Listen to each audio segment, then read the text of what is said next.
It is Valentine's Day as we rejoin our Swindon Supermarine side, sitting fourth in the table in the Southern League Division 1 South. And I've come back a little later than I was planning to, for one very good reason.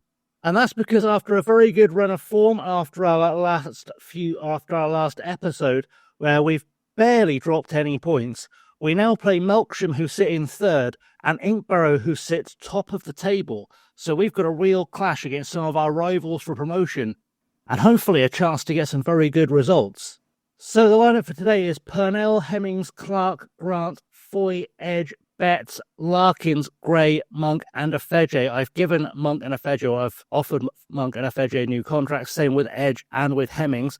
Petrinsky, Blythe, Lipus, Beardwell and Kern are on the bench. Beardwell, of course, back to full fitness after an injury. We brought in a spare goalkeeper. We've brought in Archie Horseman because one of our goalkeepers' leg left us after the last episode, unfortunately, after being that cup hero.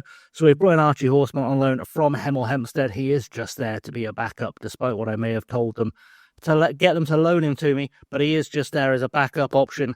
But we should be looking fine. So let's see if we can get a result here and carry on this run of form and maybe squeeze our way up into the top two if we're lucky. So we are underway for this one. We've got possession from kickoff, which hopefully we can make something of, but we know how kickoff highlights go. We'll see how it goes, and it didn't go anywhere, which is what we expected. Frankie Monk, by the way, we'll talk about him properly after this match, has had an absurd number of goals from that left wing. So has Afeje. Lots to talk about with the squad, but I just wanted to get a game out of the way before we get into that, just so you guys, for the algorithm, keep watching. So Cooper through to Scott for Melksham, who crosses into the box, headed back post. Ballinger puts it away, and we are a goal down. And for all the celebration of our success and the hype of this being a big game against a team that is near us in the table, we can't be losing these games. These are games we really, really cannot afford to be losing. And we're currently losing, so we're going to have to do another comeback from behind. I don't know how many times we've come back from behind on both this series and the streams lately, but we need to come back from behind. Mayhew on the ball to Ballinger, to Graham, over the top looking for Andrews. Hemmings needs to cut this out, does temporarily, but only as far as Cooper, the left back. Hemmings is covering it and gets it back for us. Gray hoofs it forward, looking for the run of Afeje, who's all on his own. Needs to do something magical here, because it's really, 7-on-1. Cuts it inside, has a pop straight at the goalkeeper. Frankie Monk was coming, but perhaps a little bit too late for Afeje to do anything with him. And we go again. Hemmings with another header, finds Gray further up the field this time. Hopefully he can create something. Afeje is back in the box where he belongs. Has a little turn, but it falls to Gibbs, to Betts, into the box. And Frankie Monk does what he's done so many times this season. I think that's goal number 22 for the year for Frankie Monk. He's had a ridiculous return by February. Great little turn by Gray there to find Betts. You found Hemmings ready for the cross. It goes over, and Frankie Monk does what he's done all season, all 6'3" of his frame up in the air. That's why we're giving him a new contract. And actually, we've given him a new contract on less money than he was earning before, which is nicer still. And he just cannot stop scoring from the left wing. Throw in now, Cooper for Melksham. Let's get this ball back quickly, get a second goal. That'd be nice. Milton goes forward for whoever that was. Grant heads it clear, I think. Monk to Afeje. Afeje, again, lots of players around him. Has a very weak shot from range, but I guess ran out of options. They are pressing us. They are closing us down, which is interesting to see at this level. And we go again. Clark to Gray. Falls to Betts, but we do nothing with it. We've got to throw in now with Foy. To Larkins, back to Foy, back to Larkins. He goes through for Frankie Monk, who loses the ball, unfortunately. Muscled off of it. Clark heads it forward. Betts onto Gray. Gray has the ball. Harrison Gray scores off of a lovely 1-2 with Johnny Afeje there. Excellent stuff. We are back in charge of this game. And some head tennis led to it. Clark, Betts, Gray, Afeje with a beautiful little Cruyff turn as well to get the ball back to Gray, who flicks it over the shoulder of the goalkeeper. You don't save those, and we are 2-1 up. And it'd be interesting to see how the table looks after this, because we could be up into third after that. We'll have a little check now. That does put us up into third, above Melksham. It looks like second is going to be out of reach for this episode, but if we can close that gap to Mousel, we could be in business here. In fact, if we can beat Inkberrow, Mousel could go top, and we could really make this a three-way fight, which would be nice to see. but we've got to get through this game with a victory first. That's going to be the key. And we're looking very good for it as Simmons is on a goal kick now. Can we get this back quickly? Simmons goes to the halfway line, headed down by Edge. Larkins through for Gray. First time for Afeji. Johnny Afeji and Harrison Gray combine again. And that is 3-1 going into half-time. And it's hard to say we don't look like a team that is building a promotion run of form. We really look like we're building promotion form. Maybe had a little bit of a slow start out the blocks. Maybe we've dropped a few points where we shouldn't have done. But it is starting to look like Supermarine could be building some promotion form here. And we could get a fourth before half-time. Over the top, looking for a Fedge. Doesn't find him. Simmons goes for the save. And we get a chance to go again as Simmons goes long. Headed away by Clark. Only as far as Andrews. Gray looks to get covering, doesn't manage it. Hemmings needs to come near and doesn't. Foy doesn't even jump for it, which is annoying. And Gray goes to Betts. We go long and hopefully get a breather as Darnborough to Cooper to Morford. Morford through for Scott. Back to Darnborough and back to Morford. And that's gone absolutely nowhere as we hit half-time. And in the dressing room, we'll just say happy with the number of shots so far. Keep it up because that's a pretty good way to put it. And we go again, we are going to follow that advice and tell Grant to mark Ballinger because he has been getting away from us a little bit. But I don't think we're looking too bad in this one. I think we're looking like we could not get another few goals here, to be honest. As Morford gets a corner short to Ballinger. Morford again, he gets a run on. Scott, cut out by Hemmings, only as far as Graham, who finds Milton to Scott, to Milton again, to Cooper. Cooper with a lot of time on the ball there, probably more than we want to give him, as the through ball goes to Mayhew, and Mayhew scores, and frankly, you'd struggle to decide who was at fault for that goal, but we'll have a look on the replay, which helpfully is in analyst view. So Clark there just couldn't get the run, and then Purnell's come too far off his line. I don't know if you'd argue that was Clark or Purnell's fault, or just a very, very good through ball, to be honest, but we are a little bit up against it now as we kick off again, and Foy is going to get the ball far side for us, looking to extend our lead again. Cuts it back for Larkins, back to Foy. These guys should know each other very well, both Swindon Town loanees. As Larkins gets it back, plays it to Betts, the other Swindon loanee, and that's kind of come off everyone. I think that was supposed to be a corner or a goal kick. I don't know what happened there. That was a bit mental. But nearly at the hour mark, nearly time to start thinking about changes, I would say. Certainly, if we concede again, there will be changes, but Hemmings gets a foot in, which is why he's been given a new contract. He is the best player in the squad by some distance, as Darnborough goes to Cooper, to Scott, over the top. Clark should have tried to win that in the air, but he's let Mayhew get it, and Mayhew has scored again, and you cannot argue that was not Harry Clark's fault. Frankly, there is no argument that that was not Harry Clark's fault. He really let his man go there, didn't react fast enough to him bringing the ball down, and then did absolutely nothing, really, to impede him getting to goal. Jamie Edge did more, in fact, to try and defend that than Clark did. And Clark is supposed to be the centre-half, which is not what I want from him, and I think that's probably a side he's coming off as Gray and Hemmings get into business trying to get us back into this game. Betts back to Gray. Gray cuts out for Larkins, to Betts again, goes out for Monk. Monk with a really good chance to build something here, cuts it back to Foy, who crosses it, looking for Gray, can't find him. Betts is there. Betts goes to Hemmings. Hemmings with a cross. Frankie Monk is there again to put us ahead. And there are no words for how big a hero Frankie Monk has been for this club. Just every time we need a goal, seems to pop up with one. And Hemmings pinpoint with this cross, finds Monk, back post, who heads it just inside the post to put it away. 4-3 to Swindon Supermarine, and as title contending matches go, they don't get much better than this. Hemmings has a throw-in. Can we get number 5? Edge gives it away to Graham, to Mayhew. Looks like number 4 for Melksham could be brewing, to be honest. Morford over the top, looking for the run of Andrews, who finds Mayhew, who gets it terribly wrong, luckily for us.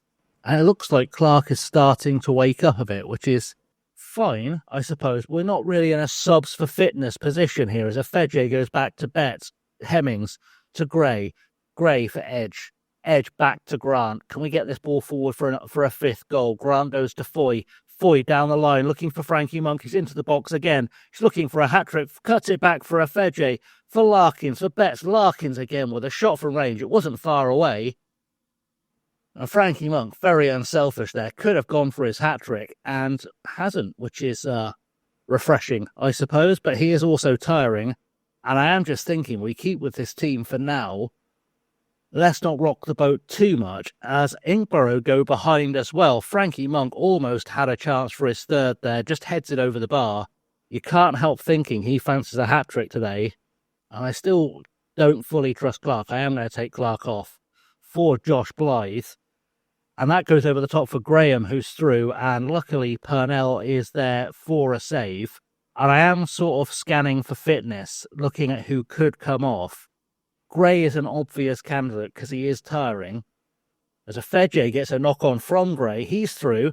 Johnny Fedje just manages to challenge the goalkeeper, who tips it wide for a corner. We aren't going to see the corner, which tells me Frankie Monk's not going to get his hat-trick off it. We will make that change and bring in Lipus, though, because that feels like a wise move. And I might do some game-killing subs just to try and end things. In fact, we will do some game-killing subs just to try and end things. We'll take off Grant for Kern. We will stick in Petrinsky for Foy, who's had a good game, but he is tiring. I think we'll send in Beardwell for a Fedje just to continue his run back to full match fitness. Just because that should buy us some time and still leave Frankie Monk open for a hat-trick. But the Funky Monkey looks like, once again, will be our hero as the final whistle comes and it's 4-3 to Swindon Supermarine over Melksham Town. And in the live table, we can see there, although this always seems to change after the game, we are up into third. We are 3 points off Mousel. We are 7 points off of Inkberrow. But if we have a look at the around the ground, I think Inkberrow lost. I think Inkberrow drew and Mousel have drawn. Did I say Mousel have drawn? I'm sure I saw that. It doesn't matter that much. It's fine. Yeah, Mousel have lost there to Bishop's Cleeve. There you go. We knew something was happening. Nice work, everyone. That was good. So let's very quickly go into our squad and we'll talk about some of the numbers we've been putting up and then I'll deal with all this stuff here. So if we look at our goals here, Frankie Monk has had 25 for the season now. Johnny Fedje has had 15. Harrison Gray has had 14. And on the assist, Frankie Monk's had 7.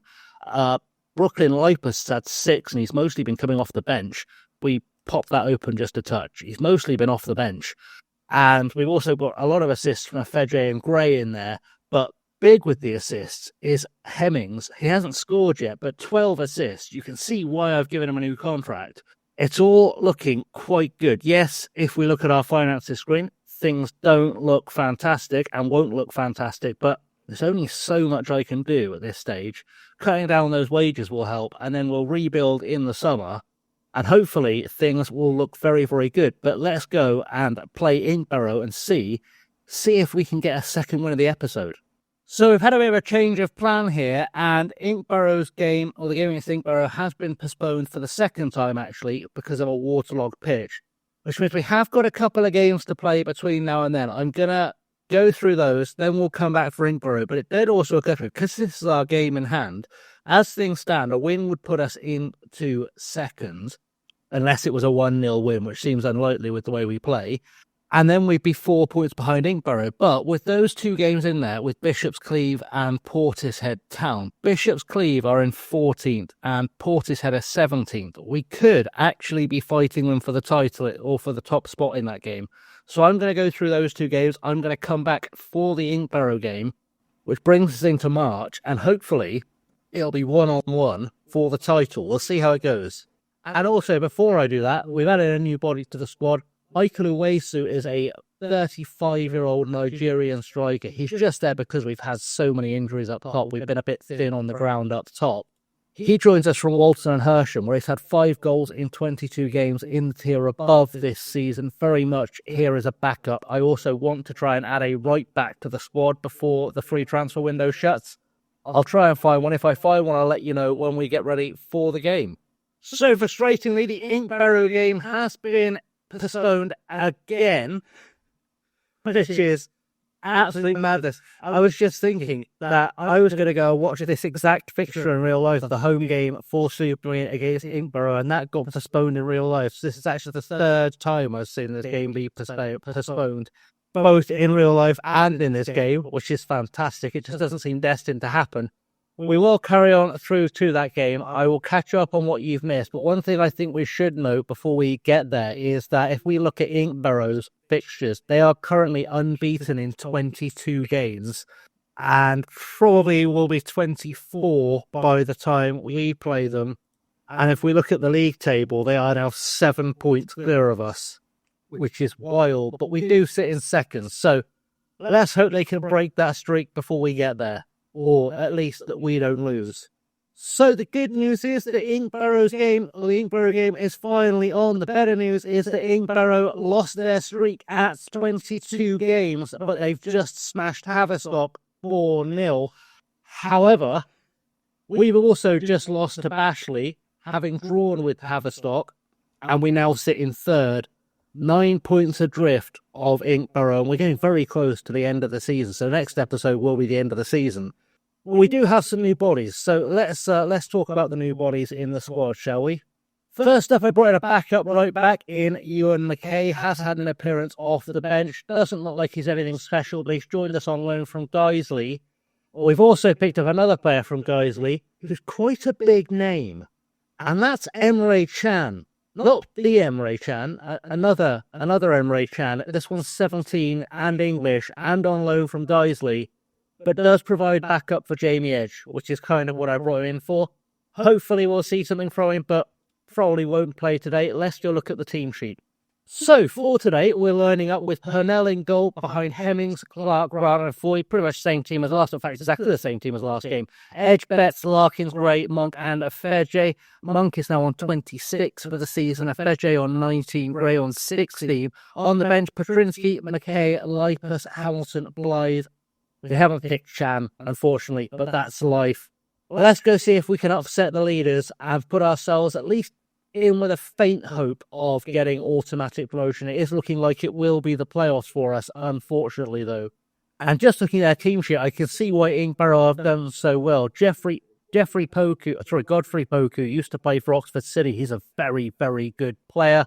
Will Tunnicliffe is a player who's been around this level forever, and he's very, very good as well. Same with Justin Bennett.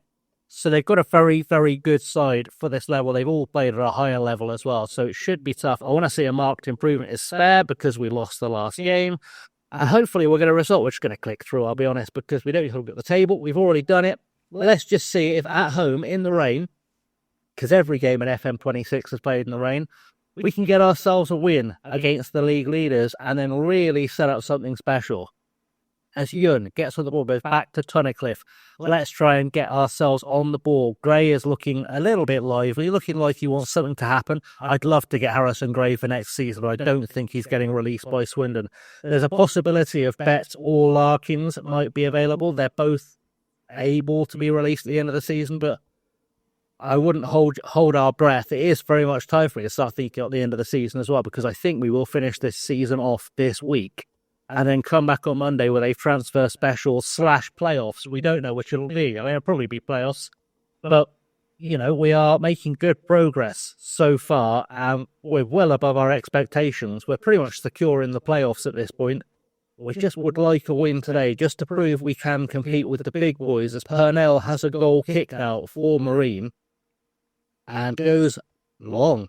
Out to Foy. I said long, it wasn't super long, but it was a bit of an old pass. Monk to Larkins to Betts. Will Frankie Monk be a hero again today? That's the big question. Larkins finds Afeje. Afeje for Gray. Monk is through. Frankie Monk, should have scored. If that had been on his head, he'd have put it away. Actually, I don't know why he could put it away with his foot, but if it had been on his head, he'd have put it away. He seems to score all of his goals with his head. He's terrible at heading. If he's got like a 5 for heading. But he seems to score a lot of goals with his head, so I can't complain too much. Hemmings with a throw-in, and with nearly at half-time. It's been a bit of a quiet game. We are all over them on the stats, which we'll see after this highlight. But Betts and Larkins combining. Hemmings back to Betts, back to Hemmings. He's looking for a cross. You can see him wondering where Frankie Monk is. Cross goes over. He is looking for Frankie Monk, who heads it just over the bar. And Frankie actually is not having a particularly good game today, which is unusual for him. And we get to half-time, you see the stats. I mean, it's 50-50 on possession. We've had 13 shots to their 2, 2 on targets to their 1, or 1.5 expected goals. Largely because I think it keeps falling to Frankie Monk and they just expect goals. I don't like what I saw from this team. We're not going to yell at Frankie Monk. I don't want to make him unhappy, because he will be our best source of goals. If we can get it to his head from a set piece, he will score a goal for us. And now Foyer's got a throw in. Goes to Grant, short, which I like to see. He's going to go back to Larkins, to Grant again. Forward finds Foyer, over the top for Monk. Monk for FJ, for Betts, to Gray. To FJ again, who, I mean, it's not his best shot of the season. It has to be said. We do need Frankie Monk to come to life here. I'm not afraid of taking off if I have to. I'd just rather not have to, as Averns is going to be the goalkeeper that takes the goal kick, funnily enough. Tunnicliffe to Manufort, to Strawn, out wide for Payet, who gives it away to Larkins. Edge, forward for Betts, looking for Gray. Can Harrison Gray make it happen? Finds Afeje. Johnny Afeje, I don't know how he's put that in, because that was a daisy cutter of the highest order. But it doesn't matter how it goes. It says it was from 25 yards out, but let's not pretend it was an impressive goal from 25 yards out. Gray just with a little touch, pass through to Afeje, who hits this absolute daisy cutter off the post into the net. It doesn't matter how they go in, though. That one's gone in. We are ahead, and maybe we can take Frankie Monk off here and let him have a little rest. He's played a lot of football lately, and he's not having the best of games. He is tiring as well. Maybe it's time to take him out so we can find someone with a bit more legs in him, or at least a bit more stamina under him, who can carry us through to get a second goal, really secure this. Feels like a good idea. Let's do that now. Let's put Brooklyn Lipus in there and see if that improves our fortunes any, as Hemmings gets a throw in. Back to him from Betts, and back to Betts to Gray. Now Gray cuts inside for Lipus. Larkins, Foy across. Lipus is there off the woodwork. It comes clear. He's already done more in that one highlight than we've seen from Frankie Monk all game, really. And we're looking like we could hold on to this maybe. Although I am looking at Grant, Clark and Edge, thinking they may need to step out of this one. But for now, we can hold station. It feels like we're more likely to score a second goal than they are to score a first. But of course, I've said that as a highlight begins, and that means that we are going to concede a goal. Tunnicliffe to Yun. Back to Tunnicliffe, over the top. Looking for a Grant, doesn't find him. Our Grant gets rid of it. Edge to Afeje, through for Lipus. Brooklyn Lipus through on goal. And he was very close to putting himself on the score sheet there. And we don't look like we're in any danger. We just should have had twice as many goals as we've had so far. It would be nice to get a second goal. Hemmings is now tiring as well. So we'll take off Hemmings. We'll send in Ewan McKay and have a look at him. And in fact, I still haven't built up that trust in Grant. So we'll send on Blythe. I've just realised I've used all my stoppages by doing that. That's fantastic stuff. That was well thought. It's fine. We'll get through it. 10 minutes to go. Lipus has started to go missing. Maybe their right back's just really good, but it doesn't look like it. Just so the ball maybe hasn't been down that side. Which is fine, as we've got a couple of minutes left to play. We're probably seeing no more highlights. We're probably going to squeeze a 1-0 win against the league leaders, and that puts us level on points with Malsall. We're a few goals behind, but we're level on points with Malsall. A big win today would have really helped us out, to be honest, but 6 points the gap now between us and Inkberrow, and we're not a million miles away from maybe securing automatic promotion. It's certainly a possibility, as we'll have a look at the fixtures. We are going to come back for the end of the season. It's going to be Larkhall and Bristol Manor Farm again. I know it's not fun, we play the same team twice, but I feel like Larkhall and Bristol Manor Farm, if Inkberrow can drop points and we can pick up against these guys, we've got to play Frome, Westbury and Biddeford. And if we look at the table, Frome and Biddeford are right behind us, so we've really got to put some daylight between them. And I don't remember who the last team was, but they're way below us. It wasn't Bashley, was it? My memory is so bad these days. It is Larkhall. Larkhall are below us. I think Larkhall are Larkhall are 10th. All right, 3 tough games between now and then. But then we've got Bristol Manor Farm to end the season. We know we can get a result against them. So hopefully we'll pull that off. So I'll see you for that one. Thanks for watching, guys. I have, as always, been chasing lamely. Do like, subscribe, and all that good stuff. It really helps the channel out. I'm really trying to grow the channel. If, like, all the people that watch this video were subscribed, we'd be much closer to the 1,000 subs mark I'm trying to get to. And something like 98% of people who watch my videos aren't subscribed, which is wild. It's a wild disconnect. So do check you're subscribed. But for now, thank you for watching. I've been Chasing Lamely. I'll see you all very soon. Stay safe and have a good one.